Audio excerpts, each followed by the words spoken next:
Salut l'équipe, comment allez-vous? Nouvelle vidéo, là vous voyez, peut-être ou peut-être pas, je suis super chargé. Je suis chargé de ouf parce que en fait je rentre chez mes parents vite fait tout à l'heure. Donc j'ai quelques affaires à ramener. Donc voilà pourquoi je suis chargé en attendant je vais à la salle. Tout est prêt, shaker de BCA et tout. Le thème de la vidéo les potes, c'est comment faire pour avoir de gros bras. Puisque je vais vous montrer du coup, enfin ou plutôt vous remontrer ma séance bras. Et cette fois je vais essayer de vous expliquer en fait pourquoi je choisis ces exercices là. Et le but en fait c'est de vous montrer que les exercices que j'inclus dans ma séance ne sont pas choisis au hasard. Donc je vous donnerai quelques explications par rapport à tous ces exercices que j'ai choisi d'inclure dans ma séance bras. Voilà, donc parenthèse terminée pour ça. Maintenant un autre sujet rapide qu'on va aborder avant de partir à la salle. Je pense que tout le monde le voit un petit peu sur les réseaux en ce moment. Peut-être même que c'est ton cas, toi qui regardes la vidéo. Tout le monde est plus ou moins en train de préparer son summer body pour essayer d'avoir une shape propre sur la plage cet été. Et moi je suis toujours là comme un gros lard en prise de masse. Et voilà, j'hésite. Parce qu'en fait j'avais dit déjà dès le départ que je comptais pas faire du tout de sèche cet été. Et d'ailleurs je maintiens, je ferai pas de sèche cet été. Peut-être l'année d'après, j'en sais rien. Par contre j'hésite à faire un mini cut. Ça veut dire du coup pas vraiment une sèche, mais juste histoire de perdre un peu de fat, d'avoir les abdos à peu près apparents et être à peu près clean sur la plage cet été. D'autant plus que là, comme je vous ai dit dans les vidéos précédentes, je suis blessé au genou. Ce qui fait que du coup, je peux pas faire de séance jambes. Je suis beaucoup moins actif sur certains cours collectifs et tout. Donc ma dépense calorique, elle est un peu plus faible qu'avant, due à ma blessure. Et du coup, le problème, c'est que j'ai eu l'impression de prendre un peu trop de gras à mon goût ces derniers temps. Alors, je sais pas si c'est psychologique ou pas, mais je vous cache pas, en ce moment, je me trouve dégueulasse. Je trouve que ma shape, elle est dégueulasse. Donc là, les gars, je suis en pleine hésitation. Est-ce que je sèche un petit peu pour cet été ou pas?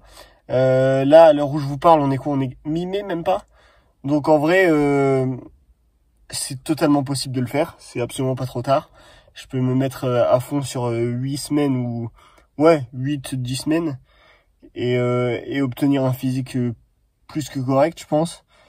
Ou alors est-ce que je reste sur ma première idée de rester sur une prise de masse et de voilà, on s'en fout de la sèche et on verra ça l'année prochaine.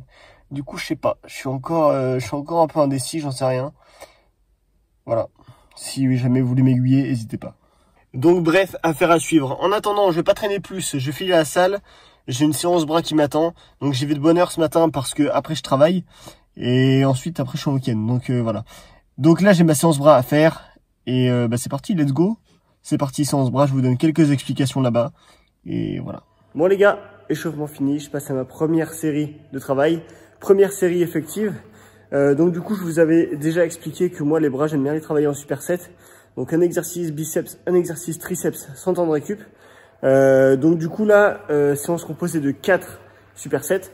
Donc premier superset, ça va être du curl supination aux haltères, assis. Et du développé couché prise serrée pour les triceps. Alors pourquoi ces deux exos là? Premier exercice, donc pourquoi le curl assis aux haltères? Parce que j'ai des ressentis vraiment incroyables et puis en fait ça me permet vraiment d'avoir de meilleures sensations qu'à la barre parce que avec les haltères en fait je peux placer mon poignet comme je veux. J'ai pas de contrainte en fait amenée par la barre aux Z par exemple. Donc du coup je peux mettre ma main en supination comme je veux. Et du coup ça me permet d'avoir vraiment des ressentis de fou. Et puis direct enchaîner avec du développé couché prise serrée parce que c'est un exercice que j'adore pour les triceps. C'est un exercice de base que je place en début de séance, là où j'ai le plus d'énergie. Et voilà, je bombarde les triceps là-dessus et voilà, c'est parti.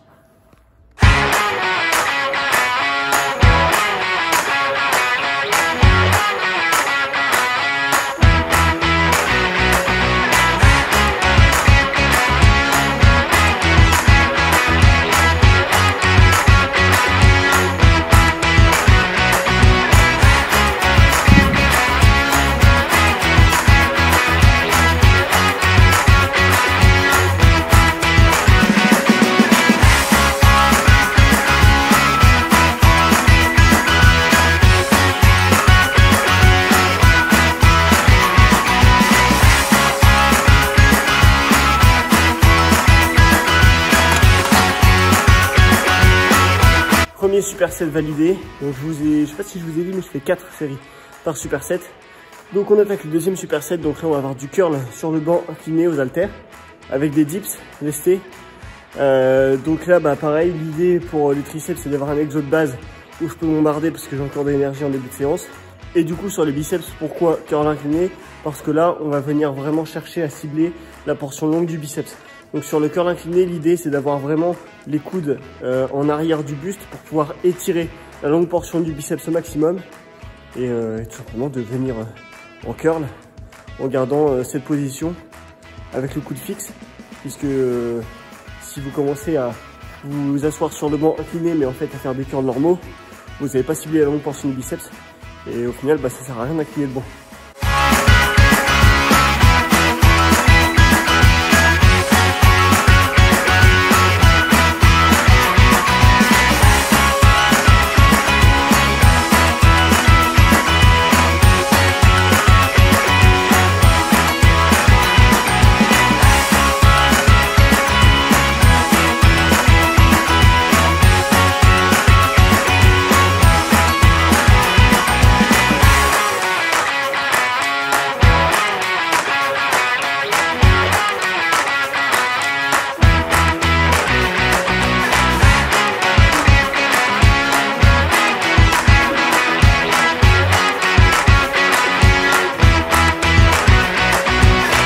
Du coup, prochain exercice, on va voir le curl au pupitre, enchaîner direct avec des extensions triceps à la poulie. Donc on a vu que sur le premier exercice, on a travaillé en curl biceps supination assis, donc le biceps en gros dans son ensemble. Sur le deuxième exercice biceps, on travaillait la longue portion. Et là du coup, sur le troisième exercice biceps, on va venir mettre l'accent sur le chef court du biceps. Pourquoi on va venir travailler le chef court? Parce que en fait quand vous allez être en position sur le pupitre, vous allez avoir les coudes qui vont être avancés et du coup dans cette position on va recruter seulement, enfin en tout cas en grande majorité, le chef court et on va laisser le chef long un petit peu de côté et voilà, ça nous permet de bosser le biceps en dessous ensemble, de travailler du coup les deux portions du biceps. Et par rapport aux extensions triceps à la poulie, donc là on arrive sur de l'isolation pour les triceps. Donc cet exercice, j'aime beaucoup parce qu'il me donne vraiment des sensations de fou. Ce que j'aime bien avec la poulie, c'est qu'on a une tension continue. Et du coup, là, on va vraiment mettre l'accent sur le chef externe de du triceps, tout simplement. Donc voilà, c'est parti pour ce superset. On est au troisième, il en restera un après. Allez, force!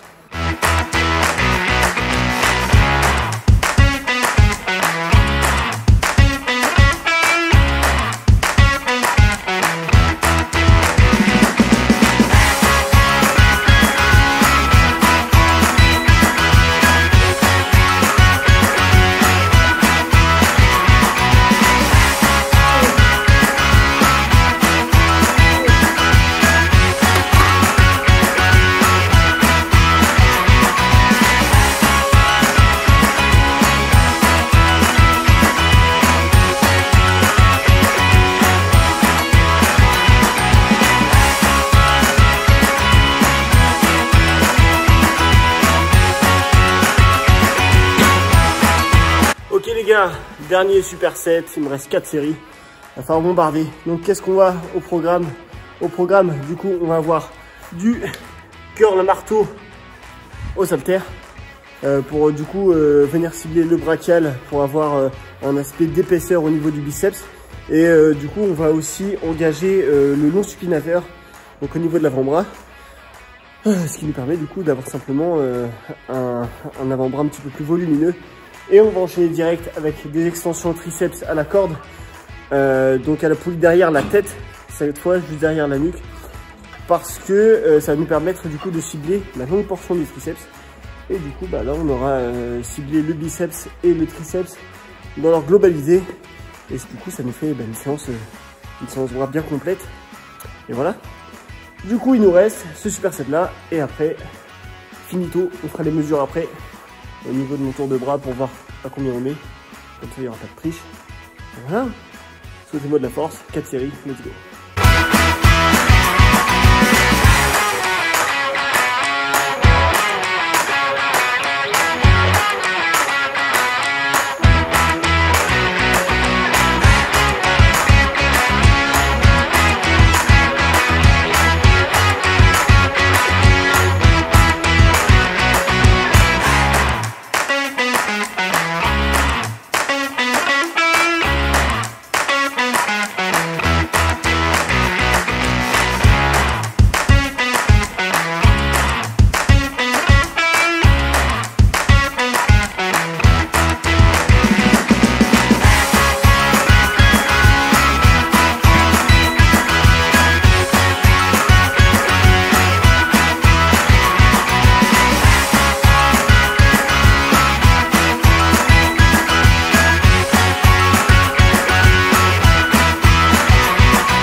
éclaté.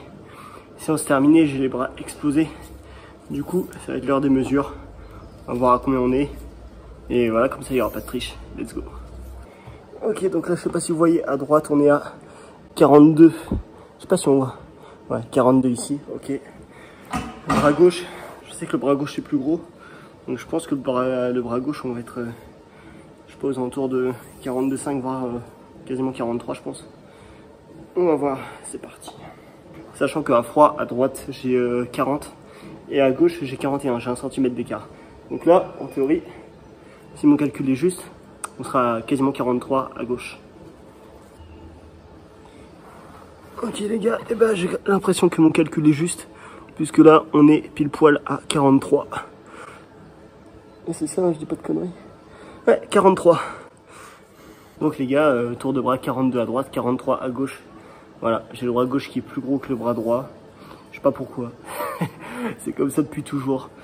Mon bras gauche, qui est pourtant mon bras faible, est un peu plus gros que mon bras droit. Il y a 1 cm d'écart, que ce soit au repos ou à chaud. Donc là en gros j'ai gagné 2 cm de tour de bras par rapport à froid quoi. Parce que je vous ai dit 40 cm à droite à froid et 41 à gauche. Et là je passe de 40 à 42 à droite et de 41 à 43 à gauche. Donc ça fait 43 cm de tour de bras à chaud. Donc voilà, si je pouvais avoir ça à froid, ce serait pas mal. Voilà. Bon bah les amis, j'espère que le contenu vous a plu. Si vous avez trouvé ça intéressant, n'hésitez pas à me le dire en commentaire, à lâcher un like, vous abonner toujours. Merci d'être toujours plus nombreux, merci pour le visionnage. Et voilà, je vous dis à bientôt pour une prochaine vidéo. Salut l'équipe.